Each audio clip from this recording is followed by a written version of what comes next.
உதயநிதியை சிக்க வைப்பாரா ரதீஷ்? விஜய் வைத்த செக். அண்ணா நகர் ரமேஷ் நிலைமைதான் என்ன? 2026 சட்டமன்ற தேர்தலில் தவேக கட்சி வெற்றி பெற்று முதல்வரா விஜய் ஆட்சி பொறுப்பேற்றதும் முதல் அரசியல் காய் நகரத்துல செய்திருக்காங்க. அது KN நேரு மீது பதிவு செய்திருக்கக்கூடிய வழக்குல யாரும் எதிர்பாராத ட்விஸ்டா ரதீஷ் என்பவரையும் வழக்குல சேர்த்திருக்காங்க தமிழக லஞ்ச ஒழிப்புத்துறை. முன்னாள் துணை முதல்வர் உதயநிதியோட நெருங்கிய நண்பரான ரதீஷுக்கு செக் வைத்திருக்காங்க. இதன் மூலமா உதயநிதிக்கு விஜய் செக் வைத்திருக்காங்க அப்படின்னு சொல்றாங்க விவரம் அறிந்த வட்டாரங்கள். நேரு மீது லஞ்ச ஊழல் முறைகேடுகளை பட்டியலிட்டு வழக்கு பதிய சொன்ன அமலாக்கத்துறையும் அடுத்த கட்ட நடவடிக்கைக்காக டில்லியின் சிக்னலை எதிர்பார்த்திருக்காங்க. என்ன நடந்தது விரிவா பார்ப்போம். நாளுக்கு நாள் சூட்டை கிளப்பக்கூடிய நேரு வழக்குல விஜயோடைய அரசியல் கேம் பிளான் என்னன்றதையும் விரிவா பார்ப்போம். கடந்த ஸ்டாலின் ஆட்சியில நகராட்சி நிர்வாகத்துறை அமைச்சராய் இருந்தவர் KN நேரு. அவருடைய துறையில முறைகேடுகளும் ஊழல்களும் தலைவிரித்து ஆடி இருக்கிறதா கடந்த ஆண்டு அக்டோபர்ல தமிழக DGPக்கு கடிதம் எழுதியது அமலாக்கத்துறை. அந்த கடிதத்துல அடிப்படையில தமிழக லஞ்ச ஒழிப்புத்துறை வழக்கு பதிய சொல்லியும் கேட்டிருந்தாங்க.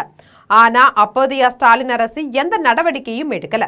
அதை தொடர்ந்து கடந்த ஆண்டு டிசம்பர்ல மற்றும் ஒரு கடிதத்தை அனுப்பியது அமலாக்கத்துறை. அந்த கடிதத்துல டெண்டர்கள்ல 7.5 முதல் 10% வரை பார்ட்டி பண்ட் என்கிற பெயர்ல கட்சி நிதி வசூலிக்கப்பட்டிருக்கு. முதல்வரும் துணை முதல்வரும் இதுல சம்பந்தப்பட்டிருக்கலாம் அப்படின்னு நேரடியாகவே அப்போதைய முதல்வர் ஸ்டாலின் துணை முதல்வர் உதயநிதி மீது குற்றச்சாட்டை எழுப்பியது அமலாக்கத்துறை. டெண்டர்கள் வழங்கப்படுவதற்கு முன்பாக சில ஒப்பந்ததாரர்களோடு நேருவுடைய உதவியாளர்கள் சிலர் நடத்திய உரையாடல்களையும் ஆதாரங்களா இணைத்திருந்தாங்க. அந்த இரண்டாவது கடிதத்துக்கும் திமுக அரசாங்கம் அசைந்து கொடுக்கல.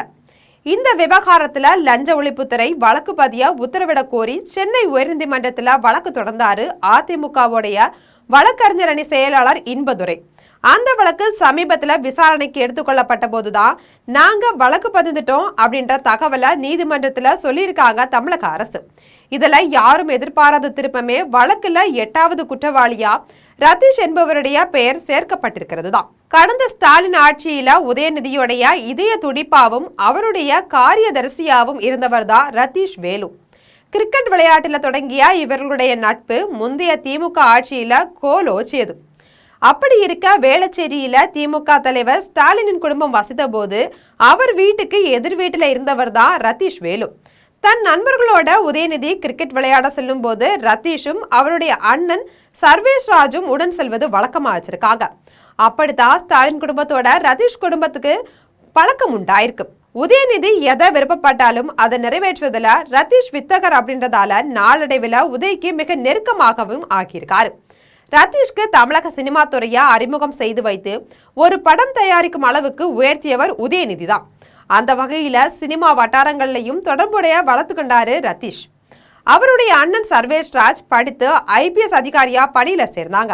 2021 ஸ்டாலின் ஆட்சிக்கு வந்த பிறகு ஸ்டாலினுடைய மாப்பிள்ளை சபரீசனுக்கு ஆடிட்டர் சண்முகராஜாவும் உதயநிதி ரதீஷும் காரியதர்சிகளா மாறினாங்க. அதன் பிறகுதான் ரதீஷுடைய வேகமான செயல்பாடு நாலா பக்கமும் அதிகமாயிருக்கு. தமிழக அரசுடைய அத்தனை துறைகளையும் ரதீஷுடைய தலையீடு தலைவிரித்தாடி இருக்கு.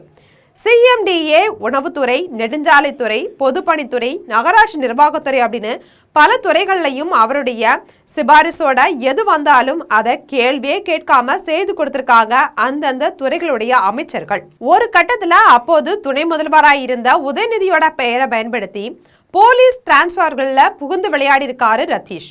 அவருடைய தலையீடு எல்லை மீறினதுனால அப்போதுல இருந்த உளவுத்துறை ADGP டேவின்சன் தேவாசீர்வாதம் விஷயத்தை ஸ்டாலினோட காதுக்கு கொண்டு சென்றிருக்காங்க. கன்சவந்த ஸ்டாலின் என்னோட டிபார்ட்மெண்ட்ல டிரான்ஸ்பர் போடுறதுக்கு அந்த பையன் யாரை எங்க வைக்கணுமோ அங்க வைக்கணும், இனி ரதீஷ் கூட சேராதா அப்படின்னு கடந்திருக்காங்க. இந்த சம்பவத்தால உதயநிதி கிட்ட இருந்து சற்று விலகி இருந்தாரு ரதீஷ். ஆனா சில மாதங்கள்லயே மீண்டும் ஒன்று சேர்ந்திருக்காங்க.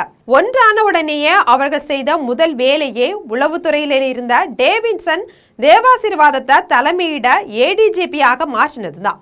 அப்போது இருந்த உளவுத்துறை IG செந்தில்வேலன் ரதீஷை பகைத்து கொள்ள விரும்பல. அதனால ரதீஷுடைய செயல்பாடுகள் குறித்து ஸ்டாலின் கிட்ட கொண்டு போகவே இல்லை. விளைவு மே 2025 நடந்த அமலாக்கத்துறை சோதனையில ஆட்சிக்கே கெட்ட பேர் ஏற்பட்டுச்சு. டாஸ்மார்க்ல முறைகேடு நடந்ததா வழக்கு பதிந்து அப்போதைய டாஸ்மார்க் மேலாண் இயக்குனர் விசாகன் உள்ளிட்ட பலரோட வீடுகள்ல ரெய்டு நடத்தியது அமலாக்கத்துறை. ரதீஷுடைய வீட்டுக்கும் ரெய்டு போயிருக்காங்க.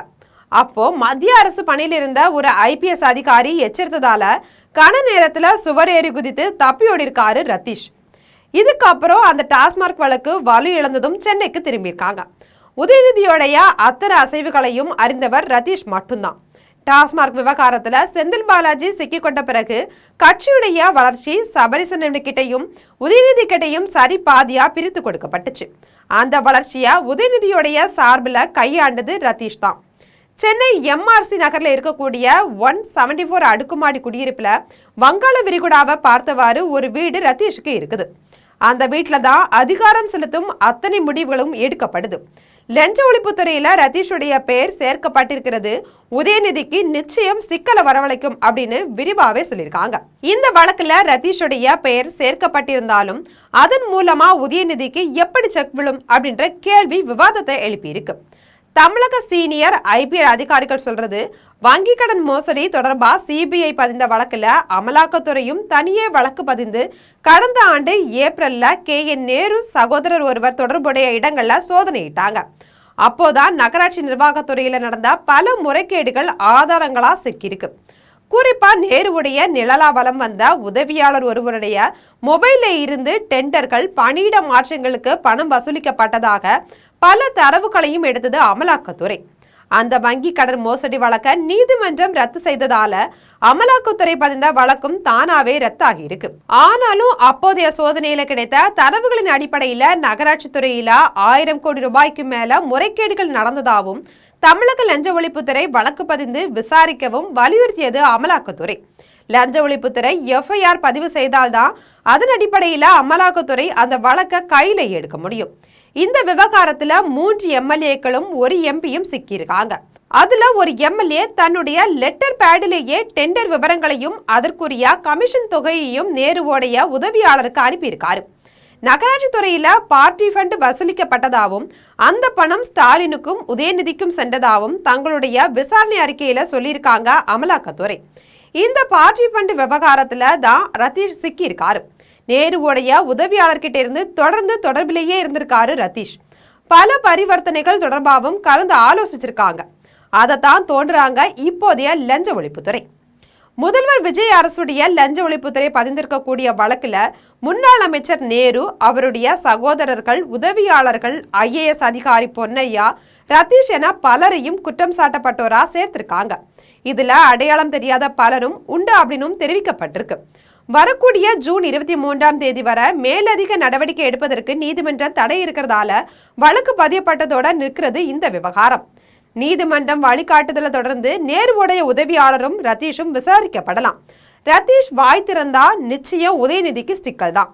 தமிழக அரசியல்ல பெரும் புயலை கிளப்ப போகுது இந்த வழக்கு அப்படின்னு சொல்றாங்க. இந்த விவகாரத்துல உதயநிதிக்கு வலுவாவே செக் வச்சிருக்காரு முதல்வர் விஜய். அதோட சமீபத்திய சட்டசபை முடிவுகளுக்கு பிறகு தாவேகாவுடன் காங்கிரஸ் கூட்டணிக்கு வந்துட்டதால தேவையில்லாம திமுகவை சீண்ட மத்திய பாஜக அரசு தயாரா இல்ல. இந்த சூழல்ல தான் நேரு மீதும் வழக்கு பதிந்திருக்காங்க தமிழக லஞ்ச ஒழிப்புத்துறை. ரதீஷ் பேரையும் வழக்குல சேர்த்திருக்காங்க. அதன் அடிப்படையில அமலாக்கத்துறை விசாரிக்கல அப்படின்னு சொன்னா திமுகவும் பாஜகவும் கள்ள கூட்டணியில இருக்காங்க அப்படின்னு அரசியலையே புரட்டி போட்டுடுவாரு முதல்வர் விஜய். ஒருவேளை அமலாக்கத்துறை விசாரித்தா நிச்சயம் ரதீஷும் உதயும் சிக்குவாங்க. இதுதான் வழக்கு இப்போதைக்கு வேகம் எடுத்திருக்கிறதோடைய பின்னணி அப்படின்னு சொல்லியிருக்காங்க. இப்போ எதிர்கட்சி தலைவரும் திமுக இளைஞரணி செயலாளருமான உதயநிதியுடைய எதிர்காலம் ரதீஷுடைய கையில தான் இருக்குது. அமலாக்கத்துறை விசாரணையில ரதீஷ் வாய் திறந்து பேசினா சிக்க போறது உதயநிதி தான். திமுகவுடைய எதிர்காலத்தையே கேள்விக்குறி ஆகியிருக்கக்கூடிய இந்த வழக்குல ரதீஷ் தான் முக்கிய துருப்பு சீட்டு. செஸ் கிராண்ட் மாஸ்டர் பிரக்ஞானந்தாவோட செஸ் விளையாடிய முதல்வர் விஜய் அங்க மட்டும் காய நகர்த்தல. உதயநிதிக்கு எதிராகவும் கச்சிதமா காய் நகர்த்தி செக் வச்சிருக்காங்க. சென்னை மேயரா இருந்த ஸ்டாலின் 2001 ஜெயலலிதா அரசு வந்த உடனே ஸ்டாலினை சுற்றி வளர்த்தாங்க. ஸ்டாலினுடைய அனைத்து விவகாரத்தை திரட்ட அவருடைய நண்பரான அண்ணா நகர் ரமேஷை கைது செய்யவும் முற்பட்டாங்க. இறுதியில அண்ணா நகர் ரமேஷ் ஸ்டாலினை பற்றிய விவகாரங்களை கக்காமல் இருந்ததுனால அவர் குடும்பத்தோட தற்கொலையும் செய்துக்கிட்டாரு. இப்போ எதிர்கட்சி தலைவர் உதயநிதி துணை முதல்வராய் இருந்த போது நெருங்கிய நண்பராய் இருந்திருக்காரு ரதீஷ். நேரு வழக்குல உதயநிதி பெயரும் அடிபடுது. அதனால ரதீஷ விசாரணை வளையத்துக்குள்ள கொண்டு வர அமலாக்கத்துறை முயற்சி பண்றாங்க. அதனால ரதீஷ் என்ன செய்ய போகிறாரு அப்படின்றதுதான் இப்போதைய ஹாட் டாபிக்காவே இருக்கு. இது போன்ற அரசியல் செய்திகளை உடனுக்குடன் தெரிந்து கொள்ள எப்போதும் ஜெம் தொலைக்காட்சியுடன் இணைப்பில் இருங்கள்.